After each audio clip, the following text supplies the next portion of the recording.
네, 4월 19일 스워필 워십 오신 모든 분들 진심으로 환영합니다.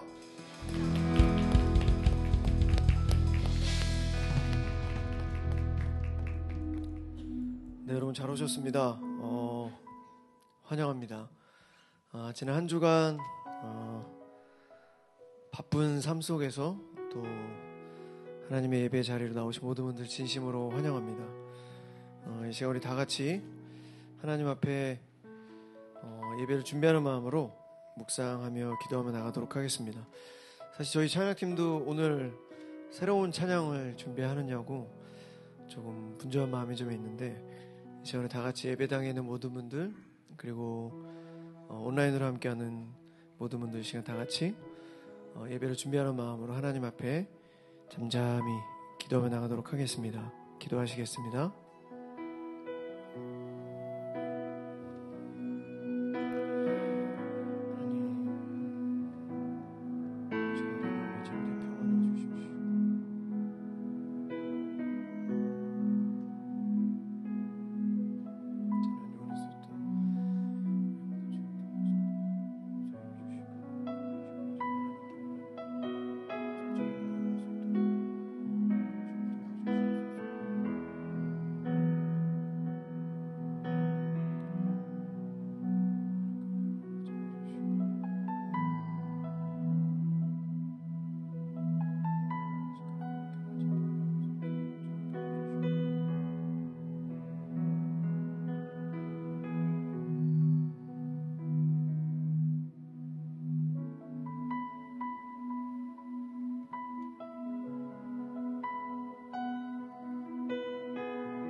슬기로운 사람이 지혜로운 것은 자기 앞길을 알기 때문이며, 미련한 자가 어리석은 것은 속이기 때문이다. 미련한 사람은 죄를 대단치 않게 생각하지만 정직한 사람은 죄를 두렵게 여긴다. 잠언 14장 8절에서 9절 말씀. 이 시간에 다시 한번 우리 하나님 앞에 기도하실 때 지난 한 주간에 있었던 우리의 모든 죄악된 모습들, 성령 충만의 시작은 바로 거룩한 삶입니다. 그리고 하나님을 믿는 것은 바로 거룩한 삶으로 증명됩니다. 이 시간에 다 같이 하나님 앞에 지난 한 주간에 있었던 우리의 모든 죄악들, 우리의 입술로 다른 사람에게 상처를 주고 또 상처를 받고, 우리 마음 안에 또 죄악을 품고 죄를 즐기고 죄를 방관하고 세상의 속에서 타협하고, 그럴 수 있어 라고 하면서 자기 합리화를 시키며 다양한 죄악들을 범했던, 크던 작던 그 모든 죄악된 모습들을 시간 예수 그리스도의 십자가의 보혈로 다시 한번 깨끗게 하여 주시옵소서. 하나님 없이는 단 하루도 제대로 살아갈 수 없습니다. 이 시간 우리의 모든 죄악된 모습들 하나님 다 용서하여 주시옵소서. 이 시간 회개하며 나가도록 하겠습니다. 기도하시겠습니다. 사랑의 하나님, 지난 우리의 모든 죄악들을 용서하여 주시옵소서. 알고 지은 죄, 모르고 지은 죄, 아버지, 죄악 가운데 빠져 어찌 하나님의 축복과 은혜를 누린다고 살 수 있겠습니까? 어찌 주님의 축복과 은혜를 구할 수 있겠습니까? 아버지, 무엇보다 먼저 하나님 앞에 바로 설 수 있도록 도와주시옵소서. 오로나 저로나 치우치지 아니하고 제대로 된 믿음과 신앙으로 하나님께 나아갈 수 있도록 주님 도와주시옵소서. 아버지, 도와주시옵소서.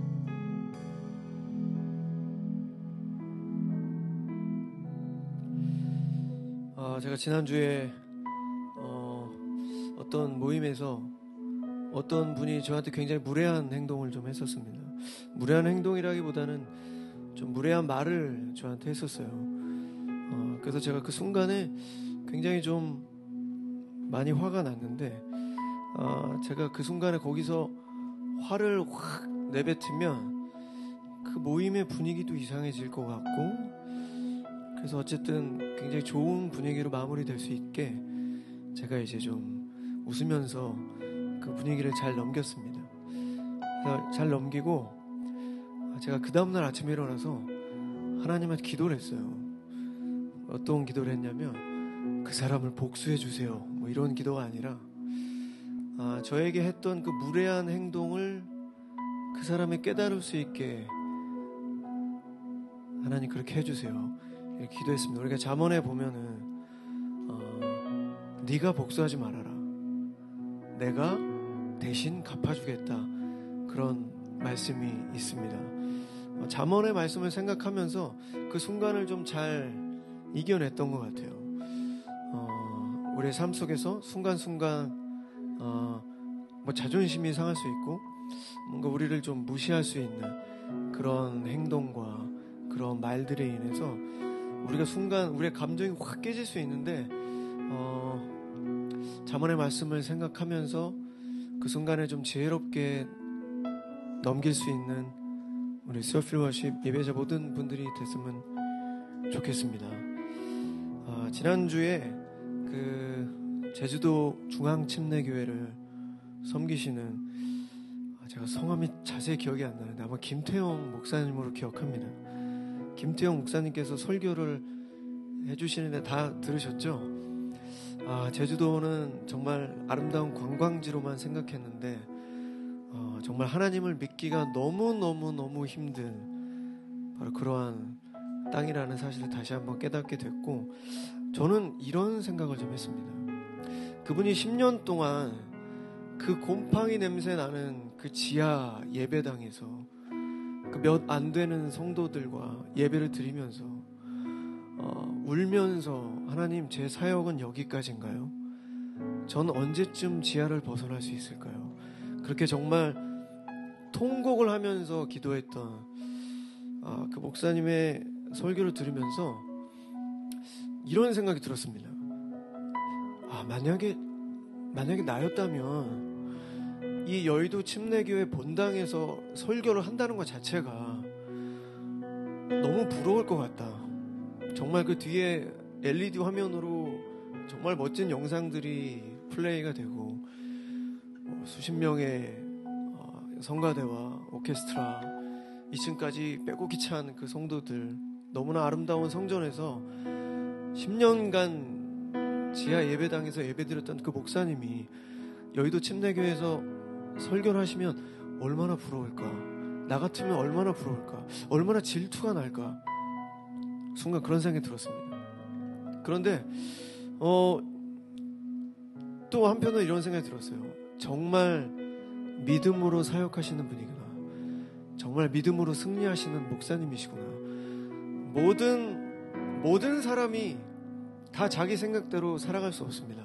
하나님께서 원하시는 그런 그릇의 모습, 하나님께서 원하시는 모습, 원하시는 장소, 원하시는 사역, 그 모든 것이 하나님 안에서는 공평하다, 그런 믿음이 그 목사님한테 보였습니다. 그래서 굉장히 좀 개인적으로 큰 은혜가 있었고, 어떤 모습이든 감사함으로 그 자리에서 섬기는 것이 정말 믿음의 사람이다라는 생각을 했습니다. 이 시간 우리 다시 한번 우리 하나님 앞에 기도하실 때, 혹시 여러분 비교, 사단이 가지고 있는 아주 강력한 무기입니다.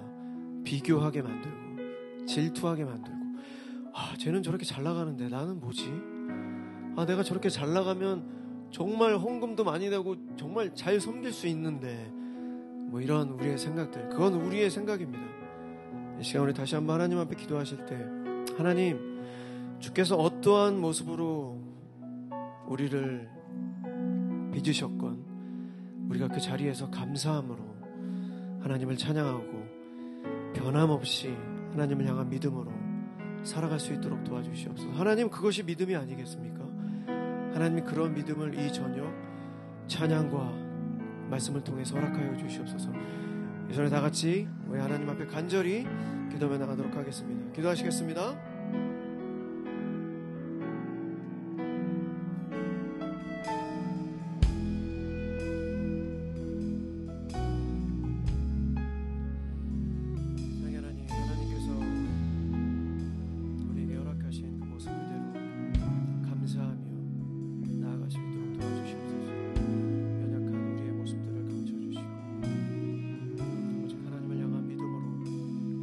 어떠한 자리에서도 믿음을 흔들리지 않는 그런 주님의 예배자들 더 되게 하여 주시옵소서. 오직 성령 충만함으로 이 땅을 살아갈 수 있도록 주님 함께 하여 주시옵소서. 사랑의 하나님 감사합니다. 오늘도 이 저녁 우리를 불러 모아주시고 죄로 인해 또 우리의 연약함으로 인해 하나님을 실망시켰고 하나님의 말씀을 순종하지 못했던 나약한 믿음으로 살아갔던 지난 한 주를 이 시간 회개합니다. 예수 그리스도의 십자가의 보혈로 우리를 깨끗게 하여 주시고 오늘 이 저녁 예배 수요필 워십 예배를 통해서 하나님께 한 걸음 더 나아갈 수 있는 우리 모두 될 수 있도록 도와주시옵소서.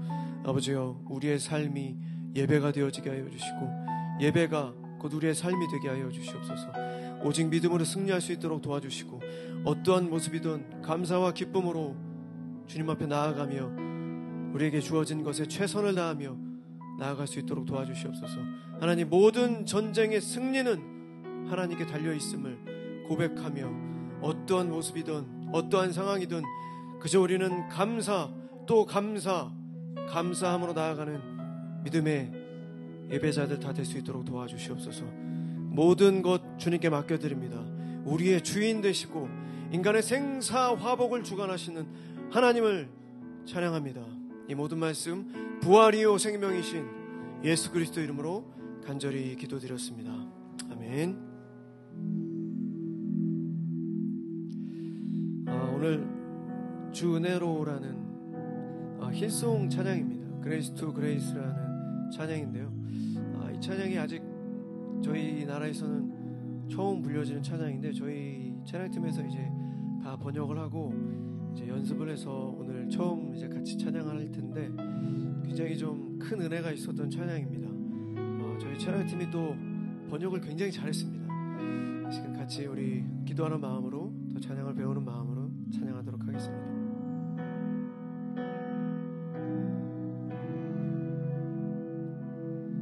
우리 하나님을 경외하는 마음으로 우리 모두 자리에서 일어나서 우리 하나님을 찬양하도록 하겠습니다.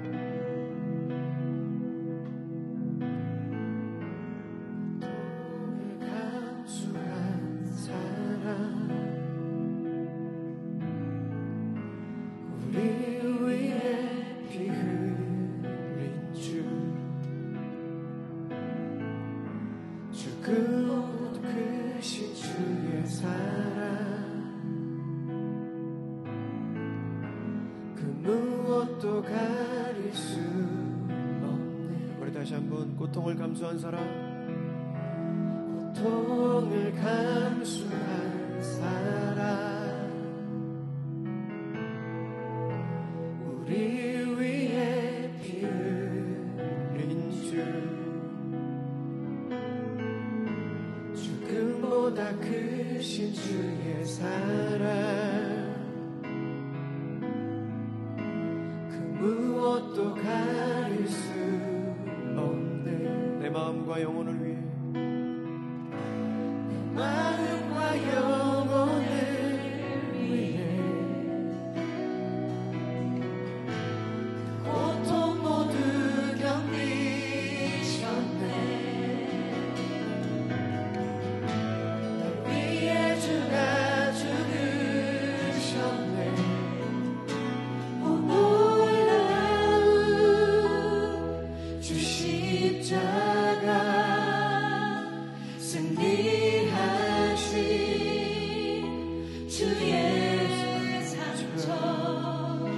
죄의 사실 끊어지고 끊임없는 주 은혜로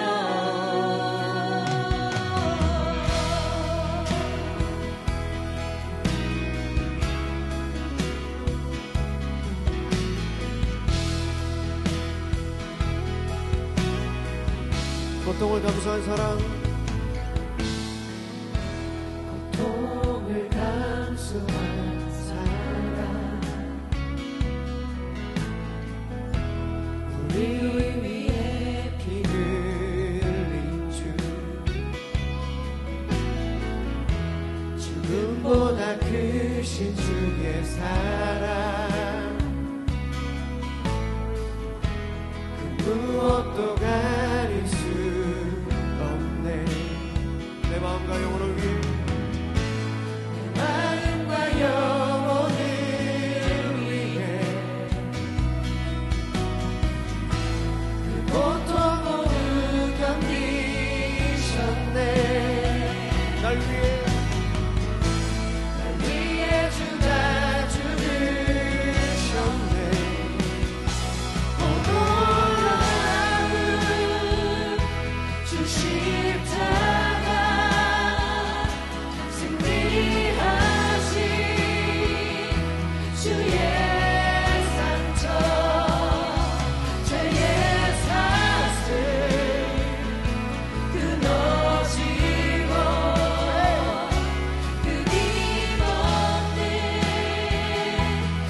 고통을 감수한 사람,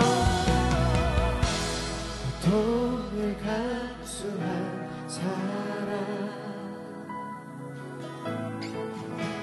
우리 위에 피 흘린 주, 죽음보다 크신 주의 사랑, 무엇도 가릴 수 없네.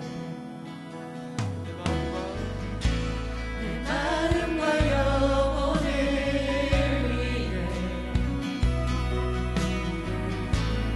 고통 모두 견디셨네.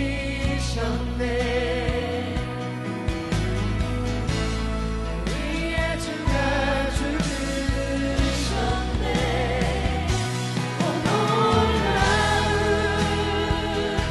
주 십자가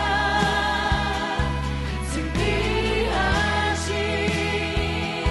주의 상처, 죄의 사슬 끊어지고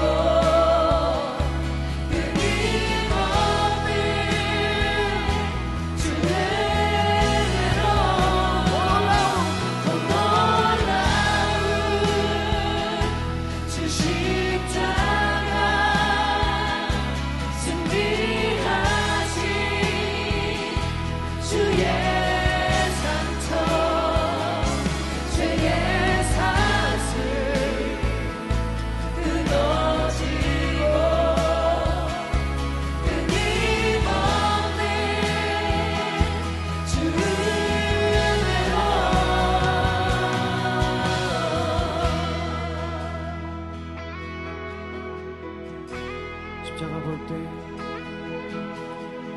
십자가 볼 때 자유를 보고 다시 사신 예수를 보내 찬양하리라.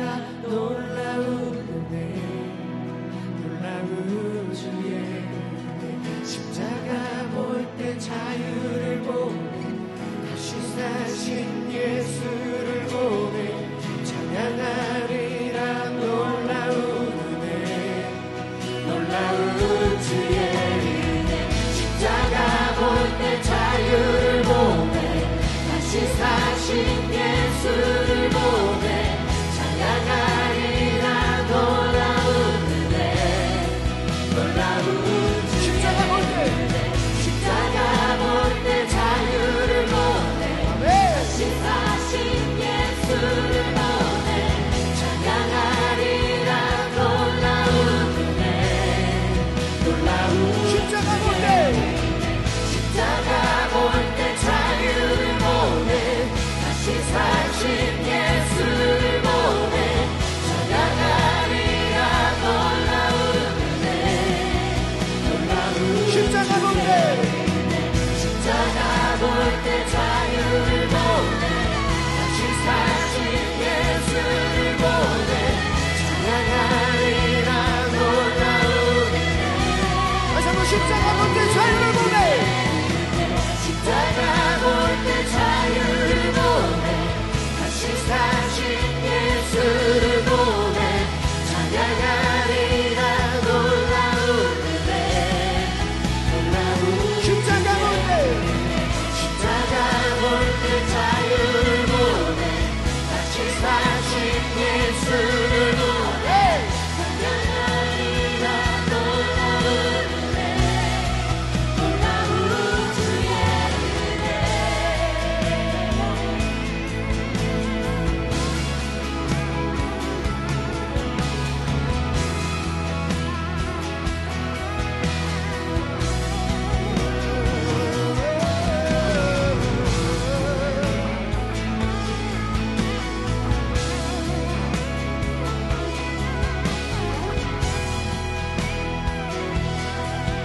내 영혼이 찬양해,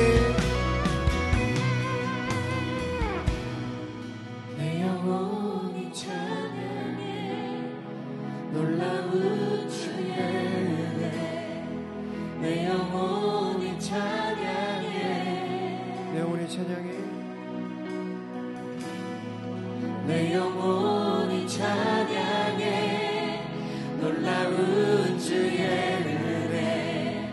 내 영혼이 찬양해 내 영혼이 찬양해 내 영혼이 찬양해 놀라운 주의 은혜 내 영혼이 찬양해 내 영혼이 찬양해 내 영혼이 찬양해 놀라운 주의 은혜 내 영혼이 찬양해 내 영혼이 찬양해 내 영혼이 찬양해 놀라운 주의 은혜 내 영혼이 찬양해 오 놀라운 주 십자가 승리하신 주의 상처 죄의 사슬을 끊어지고 끊임없는 주 은혜로 오 놀라운 주 십자가 승리하신 주의 상처 죄의 사슬 끊어지고 끊임없는 주 우리 다시 한번 오 놀라운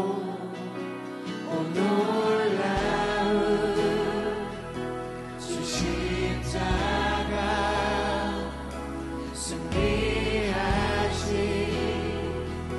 주의 상처 죄의 사슬 끊어지고 끊임없는 주 우리 다시 한번 오 놀라운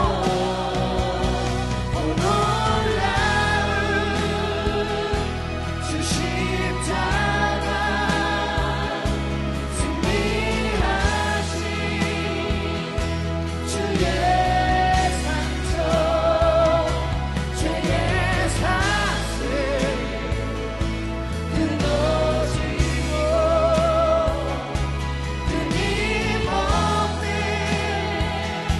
주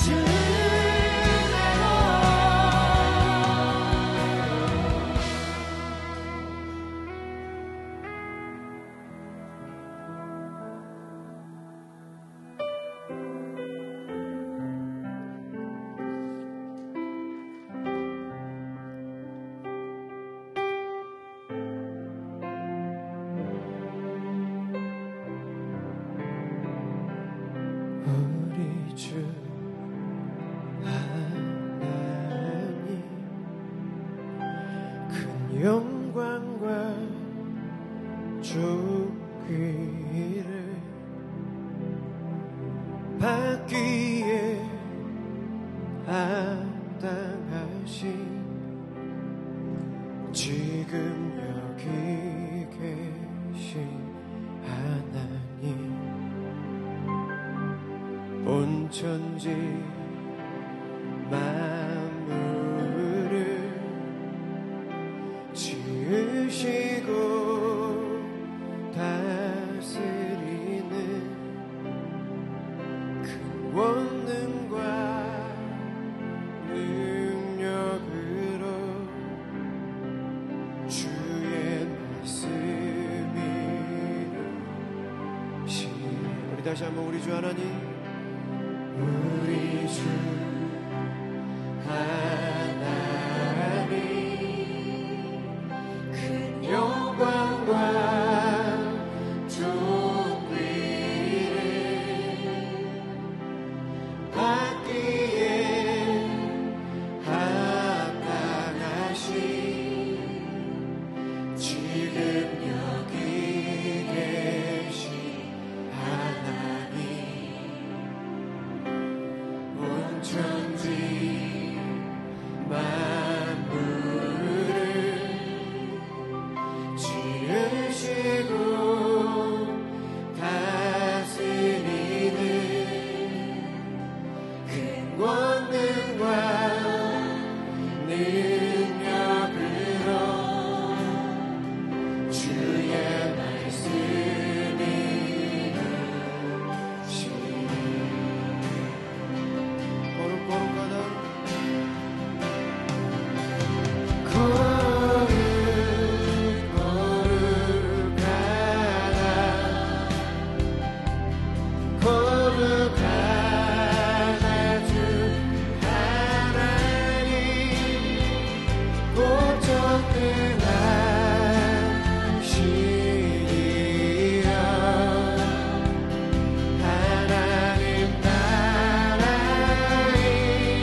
다시 한번 전심으로 두 손을 높여 들고 우리 하나님을 찬양하겠습니다.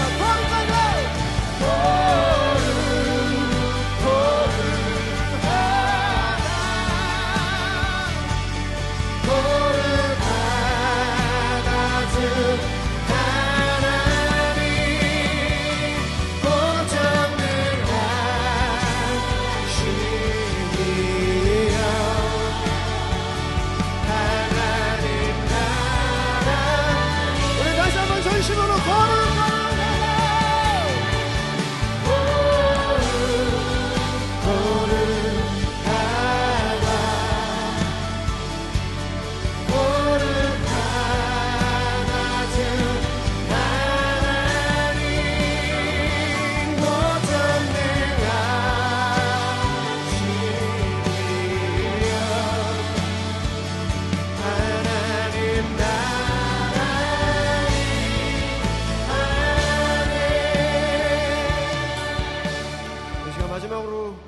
말씀을 위해서 다시 한번 기도하겠습니다.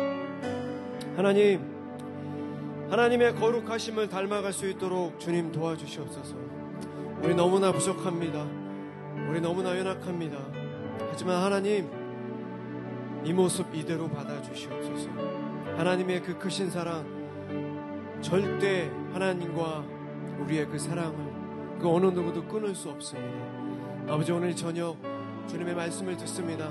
하나님의 말씀을 통해 우리 다시 한번 정신 차릴 수 있도록 도와주시고 하나님의 영광을 위해 쓰임받고 살아갈 수 있도록 도와주시옵소서. 하나님, 세상에서 할 거 다 하고 하나님의 축복과 은혜를 구하는 그런 어리석은 자 되지 않게 하여 주시고 오직 성령 충만함으로 주님의 영광에 쓰임받게 부족함이 없는 우리 모두 될 수 있도록 주님 도와주시옵소서. 하나님, 우리의 모든 죄악들을 용서하여 주시고 다시 한번 주님의 강한 군사되어 오늘 이 예배당을 나아갈 수 있도록 주님 함께하여 주시옵소서. 제가 다 같이 말씀을 위해서 다시 한번 기도하며 나가도록 하겠습니다. 기도하시겠습니다. 사랑의 하나님, 주님 우리를 불쌍히 여겨주시고 하나님 우리의 모든 부족한 마음을 회복시켜 주시옵소서. 하나님의 영광에 쓰임받고 살아갈 수 있도록 도와주시고 탁월한 주님의 아들 딸 될 수 있도록 도와주시옵소서. 우리의 믿음이 흔들리지 않게 하여 주시고 오직 성령 충만을 위해서 주의 하나님의 말씀을 사모하고 묵상하며 향하는 믿음으로 살아갈 수 있도록 도와주시고 거룩과 정결의 마음으로 주님을 향한 믿음을 확증할 수 있도록 하나님 도와주시옵소서.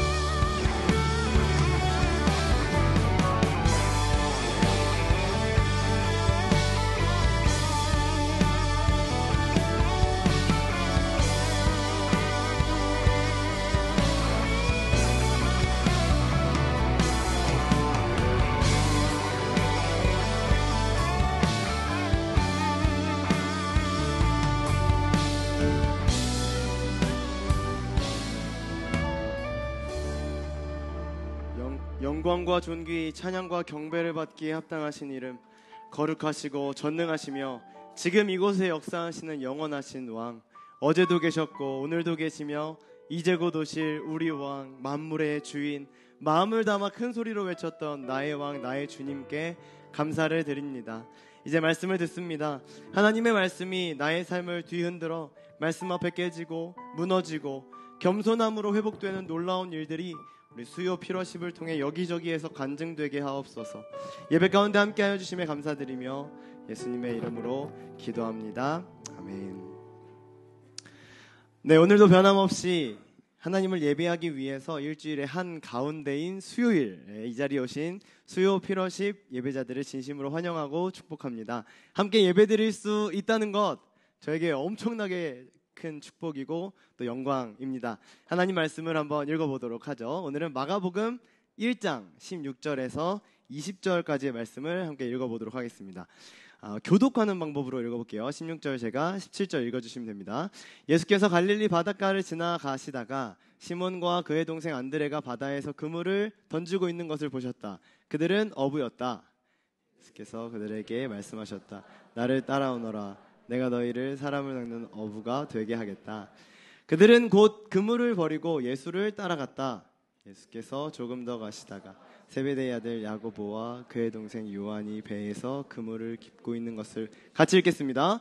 곧바로 그들을 부르셨다. 그들은 아버지 세베대를 일꾼들과 함께 배에 남겨두고 곧 예수를 따라갔다. 아멘. 약 3개월 동안의 에베소서 여행을 마친 우리는 지난주부터 마가복음을 펼쳤습니다. 이방인 그리스도인들에게 보낸 복음서이기 때문에 이방인인 우리들에게 큰 은혜가 넘치리라 확신합니다. 수요일 저녁마다 만나게 될 마가복음 여행이 기대되시죠? 아멘, 감사합니다. 오늘은 따아라는 제목으로 하나님 나라를 선포하신 예수님께서 구체적으로 어떤 사역을 시작하셨는가, 예수님의 행적을 따라가 보려고 합니다. 보면 16절의 앞부분을 좀 먼저 보려고 하는데요. 보면은 예수께서 갈릴리 바닷가를 지나가시다가 입니다. 갈릴리는 예수님 사역의 아주 핵심적인 장소였습니다. 마태복음 2장을 보면 예수님이 이곳에서 성장하시고 복음 전파도 갈릴리에서 가장 많이 일어납니다. 우리가 읽었지만 이곳에서 제자들도 부르시고 많은 기적들도 이 갈릴리 지역에서 일어나죠. 마태복음 27장을 보니까 갈릴리 사람들이 예수님의 십자가 사건을 끝까지 지켜봅니다. 예수님은 제자들에게 야, 나 부활할 건데 부활한 뒤에 어디서 보자고 하셨을까요? 지금 분위기상? 그렇죠. 갈릴리에서 보자고 말씀하십니다. 이렇게 갈릴리는 아주 중요한 사역의 중심지였는데도 불구하고 역사적으로 이 갈릴리 지역은 이방 지역과 인접해서 가나안 족속들이 많이 거주하는 지역이었다고 합니다. 당연히 이방인들의 공격, 침략, 전투가 아주 많은 지역이었겠죠. 혼혈족도 많이 생겼고요. 다양한 방언들을 사용했기 때문에 정통 유대인들이 무시했던 지역이 갈릴리였습니다. 심지어 이것을 이방의 갈릴리다, 진짜 이방은 아니지만 이방의 갈릴리다 이렇게 비하하면서 부를 정도였으니까요. 소외된 곳, 비참한 곳, 주목받지 못하는 곳, 아무도 관심 없는 그 지역에 예수님께서 찾아가십니다. 16절 뒷부분부터 17절까지도 한번 읽어보면 좋겠는데요. 제가 16절을 읽겠습니다. 17절 읽어주세요. 시몬과 그의 동생 안드레가 바다에서 그물을 던지고 있는 것을 보셨다. 그들은 어부였다. 17절 시작. 예수께서 그들에게 말씀하셨다. 나를 따라오너라. 내가 너희를 사람을 낚는 어부가 되게.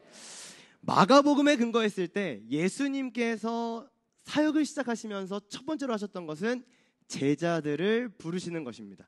첫 번째 부름에 우리가 읽은 것처럼 시몬, 베드로죠, 안드레를 부르셨어요. 그리고 이들이 반응합니다. 그리고 예수님을 따라갑니다.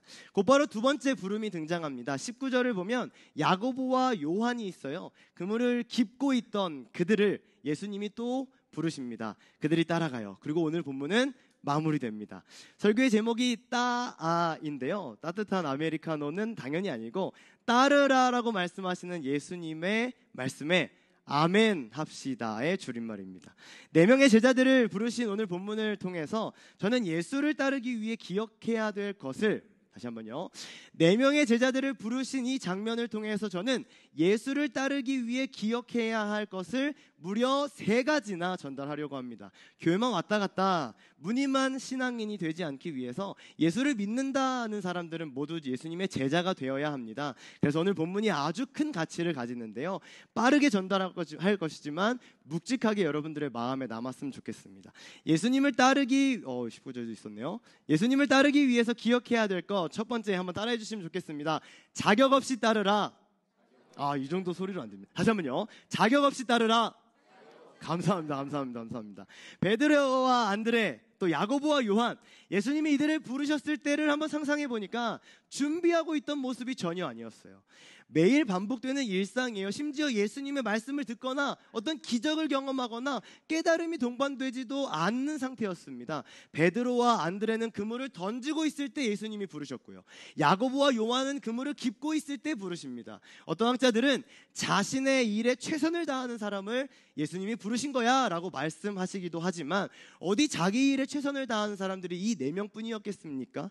복음서에 기록된 예수님의 첫 사역이 이것이라고 말씀드렸죠. 그리고 훗날 예수 그리스도를 전달하고 전파하는 데 있어서 가장 중요한 역할을 해야 했던 제자들, 그 제자들을 부르시는 소중한 장면인데 이거 뭐 긴장감이 하나도 없습니다. 그냥 어떤 옆집 아저씨가 길을 같이 걷다가 야 같이 갈래? 그래가지고 그냥 따라오는 이런 느낌이라는 것이죠.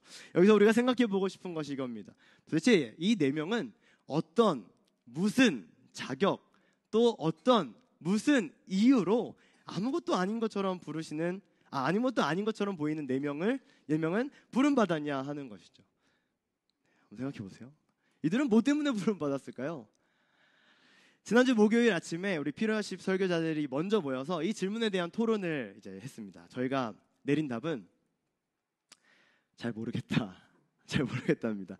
예수님께서 사역을 시작하시면서 제자들을 모집하시는데 전투력이 필요했다면 군인들을 부르셨을 거 아닙니까? 그 중에서도 군대 장관들을 부르시면 전투력 강하잖아요. 율법에 능통한 사람들을 필요로 하셨다면 바리새인들을 부르셨으면 됐을 것이고, 나라를 사랑하고 신앙에 열심을 가진 사람들을 부르셨다면 열심당원을 부르셨을 겁니다. 그런데 업으로 부르셨어요. 그들이 부자인지 가난한지 똑똑한지 멍청한지 싸움을 잘하는지 못하는지 예수님의 관심은 거기에 있다 없다? 없었다는 거죠. 명확한 답을 내리지 못하고 하루 종일 좀 답답함에 성경을 읽고 있다가 이런 말씀이 생각났습니다. 로마서 4장 2절인데요. 제가 한번 읽어볼게요. 아브라함이 행위로 의롭게 되었더라면 그에게는 자랑할 것이 있었을 겁니다. 그러나 하나님 앞에서는 자랑할 것이 없습니다. 에베소서 말씀도 있는데 우리가 3개월 동안 읽었기 때문에 아마 친숙하시리라 생각됩니다. 제가 또 읽어볼게요. 행위에서 난 것이 아닙니다. 그러므로 아무도 자랑할 수 없습니다. 마지막으로 이 말씀은 좀 같이 읽어보면 좋겠는데, 왜 예수님이 오늘 본문에 이 4명을 부르셨는지를 궁금해하면서 고린도전서 1장 27절을 같이 한번 읽어보겠습니다. 시작.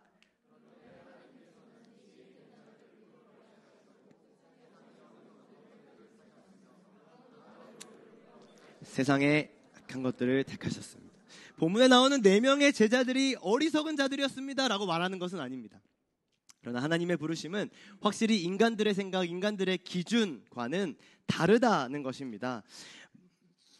그래서 예수를 따르기 위해 첫 번째로 우리가 기억해야 될 것은 어떤 자격, 어떤 스펙, 어떤 실력, 결과물, 사람들의 인정을 받고 사람들의 칭찬을 받는 그 무언가가 아니구나. 예수님께서 부르셨다는 것이 중요한 것이지 왜 부르셨냐, 그가 얼마나 대단한 사람이냐가 중요하지 않다는 것입니다. 은사가 많고 달란트가 많은 사람들을 부르셨다면 그들은 모두 예수님 곁에 붙어서 자기를 드러내고 높이고 자랑하고 뽐내느라 정신없었을 것입니다. 그러나 구원도 사명도 부르심도 모두 다 하나님의 놀라우신 은혜입니다. 그러니 여러분, 자격을 논할 필요 없다는 겁니다. 그 누구도 자격으로 예수님을 따를 수 있는 사람은 없기 때문이죠. 여러분, 부르심을 말하셔야 합니다. 예수가 나 같은 미련한 자를 부르셨다. 예수가 나 같은 사람을 부르셨다. 예수가 나 같은 사람을 구원하셨다. 그 기쁨과 감사와 감격에 빠지는 예배가 되길 간절히 소망합니다. 저는 29살 12월에 결혼식을 올렸습니다. 하나님께서 결혼 준비 가운데 많은 은혜를 베풀어 주셨는데요. 당시 친구들이 물어보더라고요. 경제적인 부분들이 준비가 안 되었을 텐데 어떻게 준비를 했냐 이렇게요. 사실 저도 막막했습니다. 그래서 아내가 된 당시 여자친구에게 그때 당시 이렇게 질문했던 적이 있어요. 우리가 경제적으로 많이 준비가 안 되었는데 어떻게 결혼을 해야 되지? 제 아내가 말했습니다. 오빠, 어차피 완벽한 결혼 준비는 오빠 평생에 못할 것 같은데. 엄청난 통찰력이죠. 엄청난 통찰력입니다.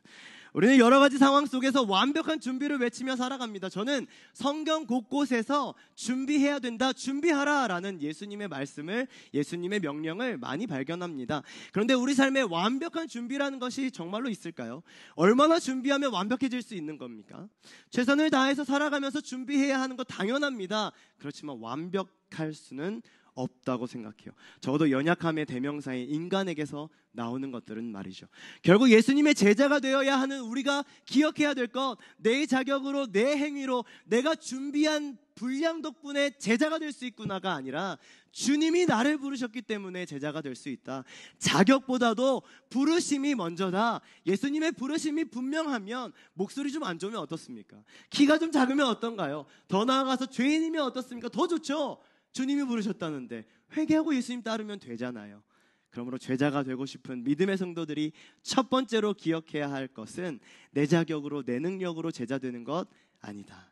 하나님의 부르심으로 제자 되는 것이다. 꼭 기억했으면 좋겠습니다. 하나님께서 저를, 여러분을 구원하시고 부르십니다. 오늘부터 하나님 나라를 위한 일이라면, 다시 한번, 오늘부터 하나님의 나라를 위한 일이라면 나는 할 수 없어, 나는 자격 없어, 나는 실력 없어, 나는 능력 없어, 우리 인간적인 이런 말들로 튕기지 말자는 겁니다. 우리 교회는 여름에 해외, 국내 아웃리치, 또 교육부서, 캠프 등등 하나님 나라를 위한 많은 사역들이 계획되어 있습니다. 나는 할 수 없어, 난 자격 없어요, 난 실력 없어요, 난 능력 없어요, 이런 말들로 밀쳐버리지 말고 부르심의 감사함으로 달려갑시다. 할렐루야. 아멘이죠. 아멘입니다. 예수님을 따르기 위해 두 번째로 기억할 것은, 한번 따라해 주시면 좋겠습니다. 즉시 따르라. 다시 한번요. 즉시 따르라. 오늘 4명의 제자들이 예수님의 부름에 응답하는 속도를 한번 보세요. 속도. 자, 18절. 곧 그들이 그물을 버리고 예수를 따라갔다. 20절은 배에 남겨두고 곧 예수를 따라갔다. 여기서 곧으로 번역된 헬라어 단어를 안 찾아볼 수 없겠죠. 어떤 의미의 단어냐 하면 앱티우스라고 되어 있는데요. 곧바로, 빠르게, 즉시, 급히, 직시 없이 슉은 사전에 없습니다. 예수님의 부름에 그들은 망설임 없이 즉시 떠납니다. 복음서 전체적으로 살펴보면 오늘 본문이 예수님과의 첫 만남은 아니었던 것 같아요. 요한복음이나 누가복음을 보면 이름을 바꿔주시는 장면도 기록되어 있고 또 많은 물고기를 잡게 되는 경험을 베드로가 하기도 합니다. 상황이 어찌하든 오늘 우리 본문을 통해 볼 수 있는 분명한 사실은 예수님의 부름에 제자들은 곧바로, 빠르게, 즉시, 급히, 지체 없이 슉 따랐다는 것이죠. 그런가 하면 성경에는 예수님을 만나고 이렇게 즉시 따르며 순종하는 사람들을 참 많이 볼 수 있습니다. 대표적으로 저는 삭개오를 생각했어요. 내용은 아실 테니까 내용은 설명하지 않겠습니다. 그가 예수님을 만나고 경험한 후에 소유의 절반을 가난한 사람에게 나눠줍니다. 빼앗은 것은 4배로 갚아줍니다. 이렇게 하면 거지 돼요. 이렇게 하면 가족이 든 제가 다 줘야 돼요. 그러나 회개하고 예수님의 제자가 되겠노라 다짐하는 삶, 예수님의 제자가 되기 위해서는 예수님을 만난 그날에 즉시 결단하고 즉시 행동하고 즉시 처리합니다. 여름이 다가오잖아요. 다이어트를 많이 하실 거라 생각됩니다. 다이어트의 최대의 적은 무엇이죠? 치킨. 네? 야식, 그죠? 야식. 음식 맞아요. 저도 치킨, 야식 썼어요. 떡볶이요? 이런 건데 있지만 다 이상한 소리입니다. 다이어트의 최대의 적은 내일부터입니다. 오늘까지는 먹겠다, 내일부터 하면 되지 라고 생각하는 내일부터가 제가 생각할 때 다이어트의 최대 적입니다. 의지는 있지만 오늘 당장 하지 못하면 성공할 확률이 적다는 거예요. 예수님 따르는 것도 마찬가지가 아닐까라는 생각을 했습니다. 내일부터 따를게요, 내일부터 믿을게요, 오늘까지는 술 좀 먹고, 오늘까지는 죄악 좀 저지르고, 오늘까지는 성적인 부분을 좀 즐길게요, 오늘까지만 그렇게 하나님께 기쁨이 되지 않는 나의 만족을 위한 삶을 살아가다가 내일부터 하면 되잖아요 라고 말하는 곧, 빠르게, 즉시, 급히, 지체 없이 슉 따르지 못하는 그 모습 때문에 우리가 하나님의 제자, 예수님의 제자가 되지 못하는 것이 아닐까. 제가 굉장히 은혜 받은 구절이 창세기에 하나 있는데요, 처음으로 공개합니다. 아마 이 구절을 설교 시간에 소개하시는 설교자들은 별로 없을 것 같아요. 43장 10절인데 같이 한번 읽어볼까요? 한번 시작.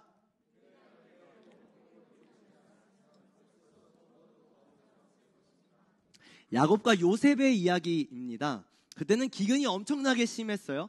야곱의 집에도 이제 먹을 것이 없었습니다. 이집트에는 곡식이 있다고 하는데 얼른 가서 먹을 것을 사와야 하겠는데 이 아버지 야곱에게 고민이 있습니다. 총리가 된 요셉, 모르고 있었겠죠? 요셉이 다시 이집트로 오려면 막내를 데리고 오라고 했기 때문이에요. 그러나 야곱은 막내 베냐민을 보낼 수가 없죠. 우리 막내 거기 가서 요셉처럼 또 죽으면 어떻게 하나 걱정이 태산입니다. 자, 아들 유다가 답답함을 가지고 아빠에게 말하는 겁니다. 아버지, 제가 막내를 데리고 갈게요. 그래야 우리도 먹고 살지 않겠어요? 당장 먹을 게 없는데 막내를 데려가지 않으면 우리 다 굶어 죽습니다. 제가 막내의 안전을 책임지겠습니다 라고 말하면서 저 10절을 말하는 겁니다. 머뭇거리지 않았으면 2번도 다녀왔겠네. 저는 이 말씀을 마음속에 새기고 살아갑니다. 하기 싫은 일, 귀찮은 일, 주저되는 일, 걱정되는 일 앞에서 게으르고 누워있고 졸고 있을 때마다 유다가 제 귀에 막 소리치는 것 같아요. 머뭇거리지 않았으면 2번도 갔다 왔겠네. 유다는 당장 먹고 사는 문제로 이런 안타까움을 토로한 것이지만 사실 하나님의 일들이요, 하나님 나라의 일들이요, 우리가 머뭇거리면서 지나쳐버리는 경우가 참 많이 있다는 것을 느낍니다. 지체하는 경우가 많이 있는 것 같아요. 예배 찬양팀으로 좀 섬겨주시면 어떨까요? 아웃리치 가는데 좀 함께 해주시면 어떨까요? 성경 공부 하나 수강하시죠. 교사로 다음 세대 좀 세워주세요. 대부분 돌아오는 답변들은요, 뭐죠? 기도할게요. 기도해야 됩니다. 당연합니다. 제가 기도하는 거 뭐라 하는 거 절대 아닙니다. 그런데 언제까지요? 언제까지요? 하나님 나라를 위한 일이라면 뒷걸음질 치고 팔짱 끼고 주저하지 말고 다음에 할게요, 다음에 기회 있을 때 할게요 라고 말씀하시지 마시고 가장 먼저 즉시 곧바로 손들고 달려갈 수 있는 예수님의 참 제자가 되시길 축복합니다. 예수님을 따르기 위해 세 번째로 기억해야 될 것 한 번 더 따라해 주시면 좋겠습니다. 시작. 버려두고 따르라. 다시 한번요. 시작. 버려두고 따르라. 예수님의 부름에 그들은 4명의 제자들입니다. 그물도 배도 심지어는 아버지까지 두고 떠납니다. 아까 말씀드렸던 그 목요일 아침에 성경 연구 시간에 여러 가지 질문을 던졌습니다. 배와 그물을 꼭 버려야만 했을까? 어부도 하고 아버지와 함께 살면서 제자하면 안 되나? 이런 생각도 하고, 또 야고보와 요한의 아버지는 세베대라는 사람인데 하루아침에 아들들이 그물 잘 깁다가 갑자기 예수님 따라서 휙 가면 그 아빠는 또 무슨 죄인가, 또 내 아들을 휙 데리고 간 예수님을 또 사랑할 수 있을까? 이런 질문을 나눠봤습니다. 여러 가지 질문들이 막 나눠지고 또 답도 나오고 하루 종일 정리를 하다가 그날 밤에 제가 영화 한 편을 보게 됐는데요, 그 영화에서 좀 확실한 답변 하나를 찾게 됐어요. 영화를 준비해 주시고요. 제목은 영웅입니다. 영웅. 자, 이렇게 떠난 안중근은 이토를 총으로 쏘고 사형 선고를 받게 되죠. 그렇게 세상을 떠나게 되는데요, 영화의 이 초반 장면이 오늘 본문에 버려두고 따르는 제자의 삶과 많이 일치한다고 생각했습니다. 왜 어머니도 아내도 사랑하는 자녀도 모두 두고 떠날 수밖에 없었는가? 안중근 의사에게 가족이 필요 없는 게 아닙니다. 가족을 버리고 싶은 게 아닙니다. 그러나 가족을 기꺼이 놓고서라도 반드시 이루어야 할 사명이 있었습니다. 그래서 기꺼이 나라를 위해, 평화를 위해 희생하고 헌신한 것이죠. 예수님이 제자들을 부르십니다. 배도 그물도 아버지도 자신에게 너무너무 소중한 것이에요. 평생을 투자했고 함께 일해온 정든 일터였고 사랑하는 가족들이지만 하나님 나라를 위해 기꺼이 내려놓아야 할 순간이 찾아온 것이죠. 목숨보다 귀한 거 아무것도 없습니다, 여러분. 목숨보다 귀한 게 어디 있겠어요. 그런데 생명을 던져버릴 수 있는 유일한 가치가 있다면 저는 사명이라고 생각해요. 누가복음 5장에 레위도 모든 것을 버리고 자기가 일하던 세관을 떠났습니다. 마가복음 10장에 바디메오 역시 겉옷을 내버리고 예수님을 쫓아가게 되죠. 요한복음 4장에 여자도 물동이를 버려두고 자기 동네로 가서 사람들에게 예수님 만났다고 소리치며 전도합니다. 예수님을 만나고 예수님을 따른다는 것이요, 어쩌면 위험한 도전일지도 모르겠어요. 왜냐하면 기꺼이 포기해야 하고, 기꺼이 버려둬야 하고, 기꺼이 남겨두어야 하고, 떠나가야 할 수도 있기 때문입니다. 두렵죠. 걱정도 됩니다. 이 길이 맞는 건가? 이렇게 예수님 믿는 것이 잘하는 건가? 이런 생각이 들 때도 있습니다. 그러니까 신앙의 길을 포기할까? 그만둬야 할까? 때려치울까? 갈등의 연속입니다. 예수님을 따르는 삶이요, 제자들의 삶이요, 화려하고 즐겁고 기적이 넘치는 영광의 길이라고 생각하시나요? 제자들이 어떻게 죽었는지 한번 생각해 보세요. 이 길은 좁은 길입니다. 자기 십자가를 지고 자기를 부인해야지만 걸어갈 수 있는 길이에요. 예수님을 따르기 위해 기억해야 할 것, 예수님을 따르기 위해 생각해야 될 것, 버려야 할 수 있다. 여러분에게 버릴 수 있는, 저에게 버릴 수 있는 용기와 담대함과 결단이 있길, 누구보다도 무엇보다도 가치 있고 소중한 그리스도를 위해 생명까지 기꺼이 내려놓을 수 있는 그 담대함이 우리들에게 있길, 그래서 제자 될 수 있길 간절히 소망합니다. 적용을 한번 해보려고 합니다. 제가 두 가지 질문을 드리고 말을 마치려고 하는데요. 여러분, 누구를 따르고 계세요? 우리는 누군가를 무조건 따르게 되어 있습니다. 제가 드린 질문에 제가 대답을 다 듣지 않으려고 해요. 제가 드린 누구를 따르고 있냐라는 질문에 아마 마음속으로 예수님이요, 예수님이요, 예수 믿는데요, 나 예수님 따르는데요 라고 대답하지 않으실 분들 없을 겁니다. 말로 대답하지 마시고 여러분들의 삶으로 증명해 주세요. 여러분, 누구를 따르고 계십니까? 예수님이라고 말하고 삶으로는 돈을 따르고, 예수님이라고 말하고 삶으로는 100평 아파트, 스포츠카, 편안한 삶을 따르고, 예수님이라고 말하고 삶으로는 좋은 대학, 좋은 직장, 좋은 것, 좋은 조건을 따른다면 그 예수님 믿는 삶이 아니에요. 제자가 아니에요. 더 나아가서 예수님이라고 말하면서 이것을 따르는 경우도 있을 것 같습니다.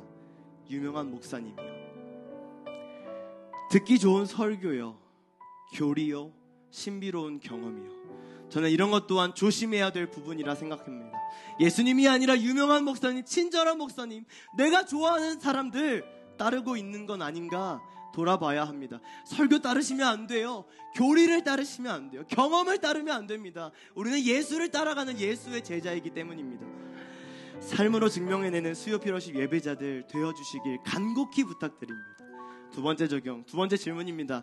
예수님을 위해 즉시 버릴 수 있으세요? 그 마음을 가지는 것이 오늘 본문을 대하는 우리들의 마땅한 태도일 것입니다. 예수님밖에 없습니다. 이거 누가 못하나요? 지금 이거 못하시는 분들 없을 거예요. 내 삶에 예수님보다 가치 있는 거 아무것도 없습니다. 제가 따라하라고 하면 다 할 거잖아요. 설교를 마무리하면서 생각해봤습니다. 나는 예수님을 위해 즉시 무엇을 버려볼 수 있을까? 가장 쉬운 것부터 해야겠다.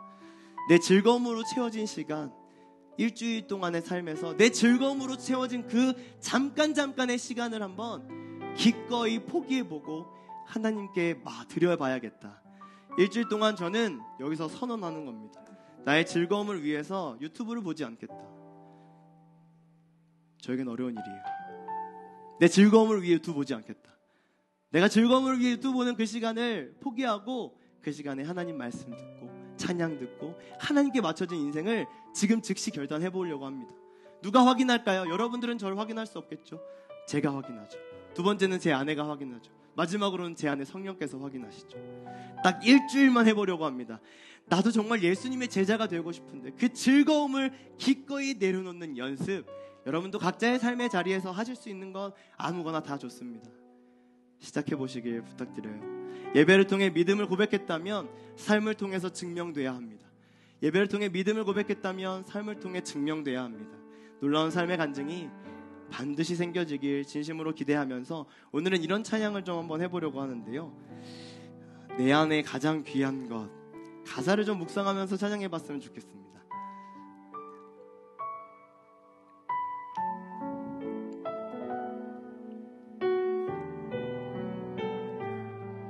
내 안에 가장 귀한 것, 내 안에 가장 귀한 것, 예수를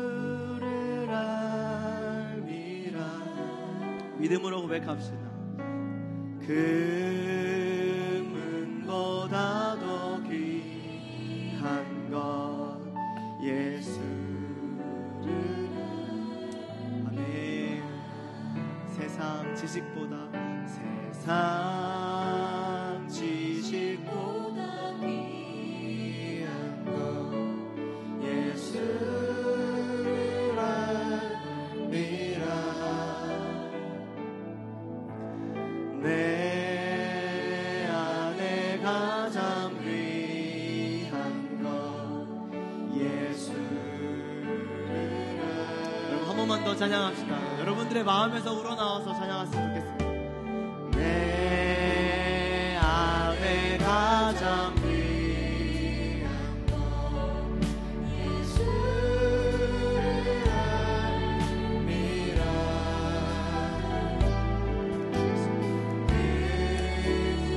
금은보다 더 귀한 것 예수를 알미라.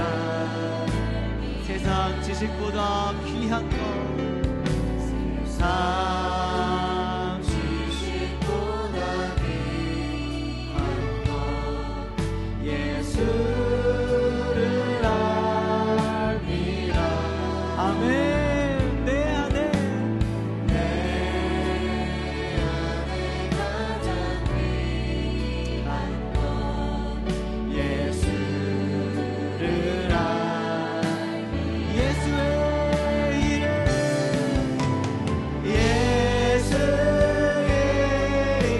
이름 존귀한 그 이름 예수의 이름 능력에. 우리 한 번 더 마지막으로 고백하겠습니다. 예수의 이름 예수의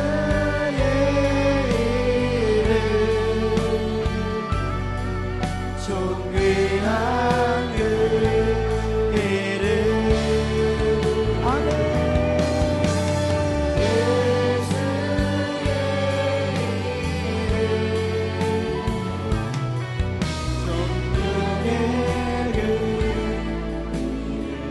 함께 묵상으로 먼저 기도하려고 합니다. 나는 누구를 따라서 살고 있었나? 예수님입니다 라고 말하는 것은 4살밖에 안 된 제 딸도 할 수 있습니다. 예수님이 내 삶의 정말 주인이시고 나는 예수님을 따르고 있는데 나의 삶의 작은 분노 하나도 컨트롤하지 못한다면 이게 정말 예수님 따르고 있는 삶 맞습니까?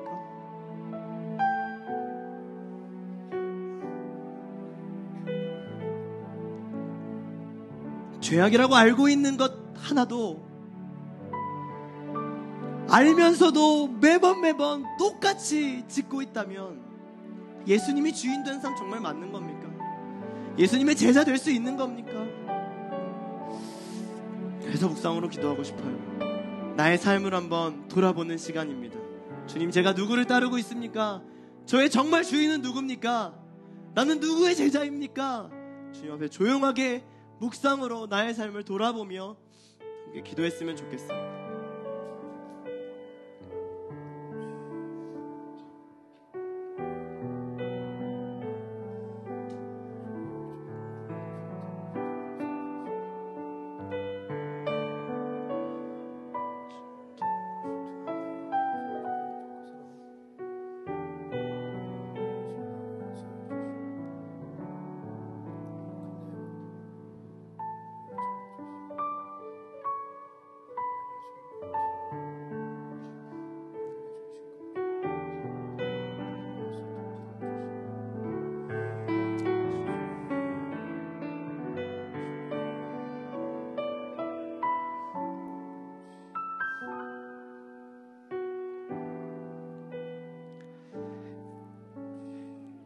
예수를 따르는 삶을 살고 싶다는 나의 마음을 담아 이번에 통성으로 주님 앞에 기도했으면 좋겠습니다. 주님, 내 힘으로 할 수 있는 것이 하나도 없습니다. 성령의 도우심 없이는 절대로 제자의 삶을 살 수 없다는 것, 오늘 본문을 통해, 오늘 말씀을 통해 알았습니다. 내 능력, 내 자격, 내 스펙, 나의 어떠함, 그거 내려놓고 하나님의 부르심을 다시 한번 느끼고 하나님께서 나를 구원하여 주셨음을 다시 한번 감격하고 감사하며 성령의 도우심을 의지하는 나의 삶이 될 수 있게 도와주세요. 부르실 때, 나를 필요로 하실 때 즉시 아멘으로 화답하며 즉시 하나님 말씀에 순종하며 따라가게 도와주세요. 내 삶에 버려야 할 것 있다면 기꺼이 포기하고 기꺼이 버려두고 기꺼이 주님 따라가게 도와주세요.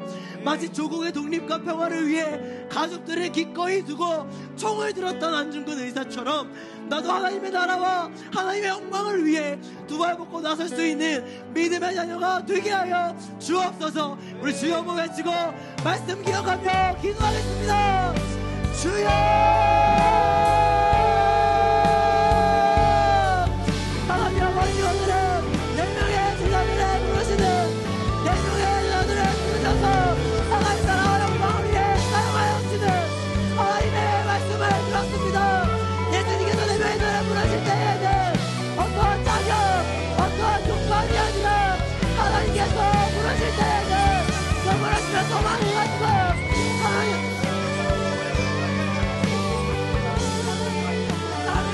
있습니다. 하나님 앞에 하늘하고 아무나 기도할 때 하나님께 나를 부르신 하나님 아버지의 놀라운 뜻을 알게 하여 주옵소서. 주여, 주여,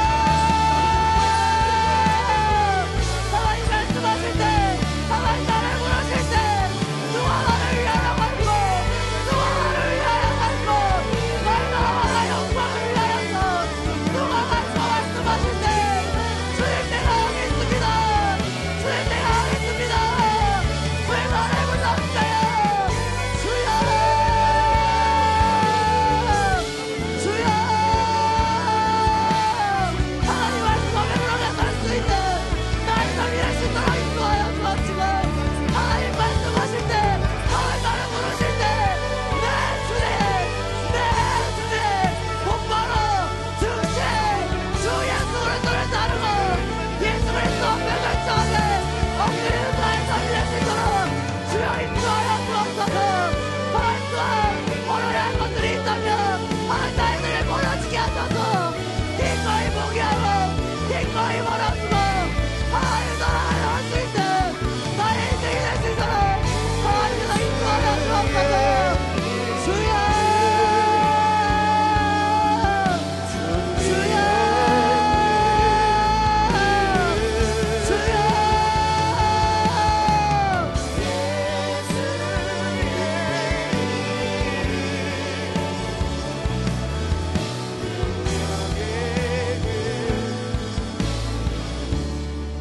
마지막으로 한 번만 더 기도했으면 좋겠습니다. 예수님의 제자가 되는 거 우리가 당연히 해야 될 일입니다. 나 혼자 하면 안 됩니다. 사랑하는 우리 교회가 예수님의 제자로 부르심을 받아 예수의 제자로 각자의 삶에 흩어져 빛과 소금 역할을 잘 감당할 수 있는 믿음의 자녀들 될 수 있게 해달라고 내가 속한 공동체를 위해서 먼저 기도했으면 좋겠고요. 시간이 남으신다면 우리 교회 전체를 위해서 그렇게 기도해 주시면 좋겠습니다. 그리고 또 하나 중보기도 중보기도를 요청합니다. 점점요 우리 사랑하는 믿음의 다음 세대들에게 예수님의 제자, 자기를 부인하고 십자가를 지고 따라가는 제자, 이런 이야기 하기가 참 어렵습니다. 우리 교회의 비전 다 알고 계실 겁니다. 다음 세대를 세우는 교회, 그 교회 비전을 마땅하게 수행하며 예수님을 따르는 제자들이, 믿음의 다음 세대들이 세워져서 정말 이 나라 하나님이 기뻐하시는 믿음의 나라로 다시 한번 사용되어질 수 있도록, 그러기 위해서 내 약물이, 내 옛사람, 내 공동체, 그리고 우리 교회, 그리고 우리 다음 세대들 믿음의 제자로 세워달라고 마지막으로 주여 3번 외치고 교회를 위해서 기도하고 제가 기도하도록 하겠습니다. 기도하겠습니다. 주여,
예수 그리스도께서 나를 구원하여 주셨다면 우리는 마땅히 예수의 제자가 되어야 하는 줄로 믿습니다. 무늬만 그리스도인, 말로만 크리스천 하지 않게 하시고 정말로 나의 삶에서 나의 믿음을 삶으로 증명해내는 진짜 예수의 제자가 되게 하여 주옵소서. 예수의 제자가 되기 위해 기억해야 될 것들을 살폈습니다. 내 능력, 내 스펙, 내 열심, 내가 준비하는 것들도 중요하지만 그것보다도 하나님께서 나를 부르셨고 하나님께서 나를 사랑하시고 하나님께서 나와 함께 하심을 분명하게 믿는 그 믿음으로 시작하여서 예수님 말씀하실 때 즉시 따르고 곧바로 따르고 이것저것 재지 않는 예수님 제자 되게 하여 주옵소서. 내 삶 속에 버려야 할 것들이 생겨졌을 때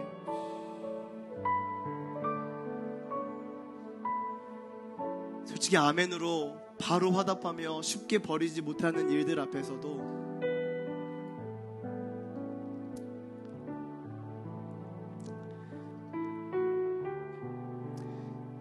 나를 위해 십자가 지시며 나를 위해 생명까지 내어주신 그 예수 그리스도를 생각하고 묵상하며 기꺼이 포기하고 기꺼이 내려놓을 수 있는 참 제자,